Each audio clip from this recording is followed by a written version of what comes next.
तुम लोगों ने बहुत बार सुना होगा कि अरे बैड बॉयज़ को ही लड़कियां पसंद करती है, मैं तो बहुत अच्छा इंसान हूँ, इसलिए मुझे कोई पसंद नहीं करता। I am too nice for this world, I am too nice for these girls.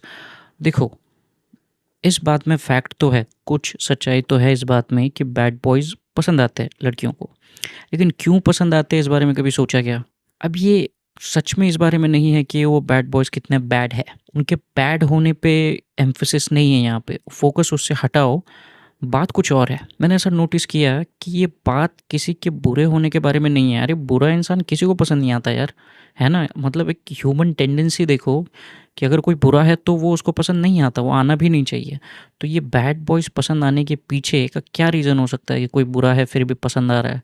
मुझे ऐसा लगता है कि ये बैड बॉय एक कवर है। कवर है मतलब ये एक एक लेबल है जो एक ऐसे इंसान का प्रॉमिस देता है जो हर प्रॉब्लम में से कोई सॉल्यूशन निकालता है। अगर कोई बैड बॉय है तो हम उससे एक्सपेक्ट कर सकते हैं कि ये अबव एंड बियॉन्ड जाके कोई चीज़ करेगा।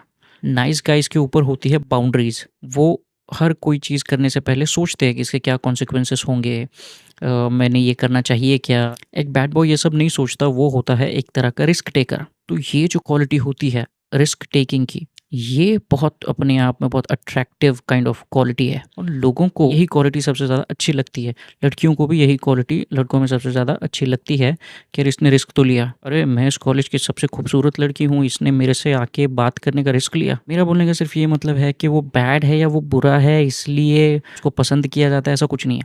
ऐसा नहीं होता। अगर तुम एक गुड गाय हो एंड देन अगेन अगर तुम रिस्क लेने की हिम्मत रखते हो तो तुमको भी वो रिस्पेक्ट मिलेगी, तुमको उससे ज़्यादा मिलेगी जो सो कॉल्ड बैड बॉय है उससे। लेकिन फिर होता ये है कि इतनी बड़ी हिम्मत लाने के लिए, वो बोलते हैं ना, हिम्मत भी एक तरह की बेवकूफ़ी ही होती है। तो बैड बॉयज़ थोड़े से बेवकूफ़ तो होते ही है।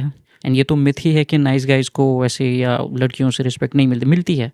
मुद्दा वो नहीं है, इसलिए आउट ऑफ रिस्पेक्ट वो उनसे दोस्ती कर लेती है। उनको वो सारी इंटीमेट बड़ी-बड़ी बातें भी बता देती है जो किसी को नहीं बताती, क्योंकि तुम सेफ हो, तुम पे भरोसा है भाई। You get my point. तो मेरा कहने का बस ये मतलब है कि रिस्पेक्ट होती है, बस उस तरह से नहीं होती जिस तरह से होनी चाहिए। मतलब उस तरह का अट्रैक्शन हम क्रिएट नहीं कर पाते। नाइस पीपल, नाइस गाइज मैं बोल रहा हूँ। क्यों? क्योंकि उनमें वो हिम्मत नहीं होती जो फालतू वाले लड़कों में, बैड बॉयज़ में, बिगड़े हुए क्या बोलते हैं, छपरियों में होती है। और हमें होती नहीं है। तो मैं छपरी बनने को बोल रहा हूँ क्या यहाँ? मैं वो नहीं बोल रहा हूँ।